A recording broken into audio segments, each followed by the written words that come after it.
Pag-uusapan natin uli mga ka-channel ang pelikulang Virgin People noong 1984 na nagkaroon ng remake noong 1996 at 2002. Kagaya ng nasabi ko na dati ay naiba ng kunti ang takbo ng kwento sa Part 3 dahil may nawala at may bagong mga karakter dito. Pero magkatulad pa rin ang ending nila.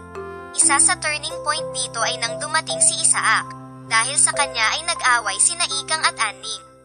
Si Talia naman ay neutral lang at wala siyang kinampihan sa kanyang mga kaka.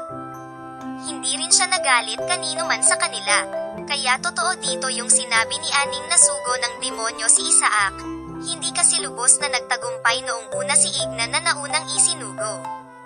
Nagkaroon ng epekto kay Talia ang ginawa sa kanya ni Igna, kaya siya na mismo ang pumunta kay Isaac upang gumawa ng mahalay na bagay.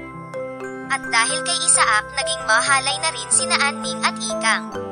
Naisip dito ni Anning na si Isaac ang tinutukoy noon ng kanilang ama sa mga pangaral nito sa kanila. Nababoy Ramon na darating sa kanilang lugar at manginginain, kaya gumawa sila ni Talia ng patibong para sa kanya. Pero ginawa niya rin iyon dahil sa galit at matinding selos. Pero ang may karapatan talaga dapat na magalit dito ay si Talia sana dahil siya ang nauna kay Isaac. Pero hindi niya naisip iyon dahil parang laro lang iyon sa kanya at bata pa siya. Si Isaac naman, sugo talaga ito ng kadiliman. Si Ikang na pala ang gusto niya at hinihintay kaya hindi na niya dapat ginalaw si Anning kahit ano pa ang sinabi nito sa kanya. Nakontento na sana siya kay Talia na nakailang balik na sa kanya. At hindi siya dapat pumayag na tumira ito sa kanyang kubo. Si Ikang naman hindi siya dapat nagalit kay Anning nung nilalandi nito si Isaac nang nakasalubong nila ito. Dahil siya mismo ay ganun din. Dahil nang malaman naman ng kanyang mga kapatid na nagtipeti-piti na rin sila ni Isaac ay hindi naman sila nagalit.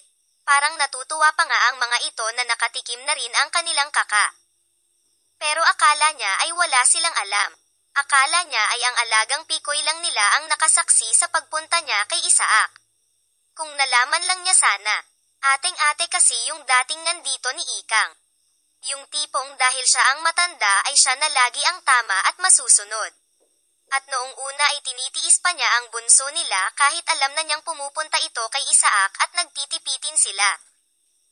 Hindi niya agad ito kinausap. Dahil mas close ito kay Anning ay dito niya nasabi ang ginagawa nila. Kaya mukhang na-curious si Anning at pumunta rin sa kubo ni Isaac. At siya naman ay natukso rin at ganun din ang ginawa. Gumaya rin siya sa kanyang mga kapatid. Noon naman na bumalik na si Anning sa kanila. Dito na sana nagpakaate si Ikang.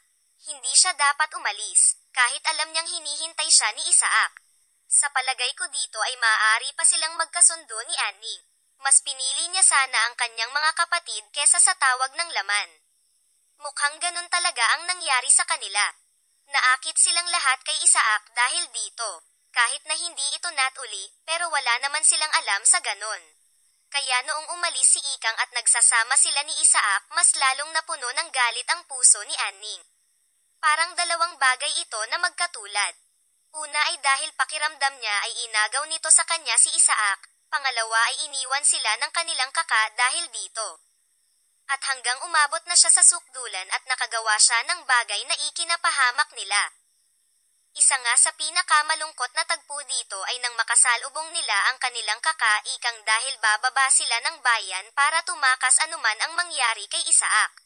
Dinala nila ang kanilang banig para kahit saan sila abutin ng gabi ay pwede na silang matulog. Mukhang maiiyak na dito si Anning habang itinuturo kay Talia ang daan. Parang nararamdaman na niya siguro na iyon na ang huli nilang pagkikita. Si Talia naman ay halos maiyak na rin habang nakatingin sa kanyang kakaikang. Kung natuto lang sana silang nagparaya at nagbigayan, kung hindi sana sila nagpadaig sa tukso. Kung buhay lang sana ang kanilang ama at marami pang kung. Maraming salamat sa panonood. Sana ay may mga natutunan kayong aral sa bidyong ito.